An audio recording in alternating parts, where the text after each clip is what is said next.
আসসালামু আলাইকুম। কয়েকদিন আগে কিন্তু আমরা আমাদের এই বেসনের জমিতে ধান বুনে দিয়েছি।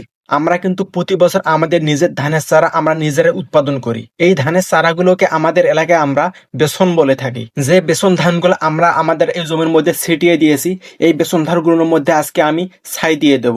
ছাই দেওয়ার আগে আমাকে একটা কাজ করতে হবে যে এই বেসন ধানগুলোর মধ্যে হালকা করে উপরে পানি ছিটিয়ে দিতে হবে। কারণ কয়েকদিনের অতিরিক্ত তাপমাত্রার কারণে বেসন ধান থেকে বেসনের চারা যেটা আছে এটা না বের হতে না হতেই জমির মাটি একদম শুকিয়ে গেছে।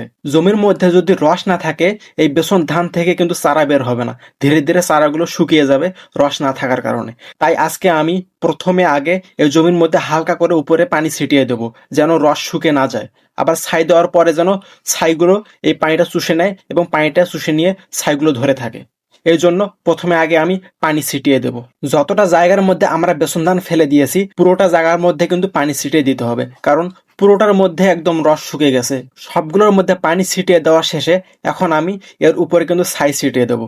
ছাই ছিটিয়ে দেওয়ার মেন কারণ হচ্ছে বেসন ধান জমিতে ফেলানোর পরে জমি থেকে কিন্তু সবগুলো পানি বের করে দিতে হয়।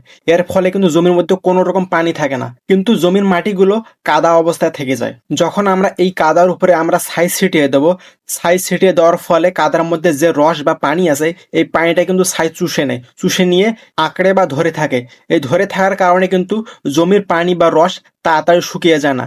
এর ফলে কিন্তু বেসন ধান বা বেসন গাছ যেটা আছে এটা কিন্তু বের হতে সহযোগিতা করে। এই ছাই ছিটিয়ে দেওয়ার আরো একটা উপকার দিক হচ্ছে বেসন ধানের যে শিকড় আছে এই শিকড় কিন্তু বেশি মাটির গভীরে যায় না।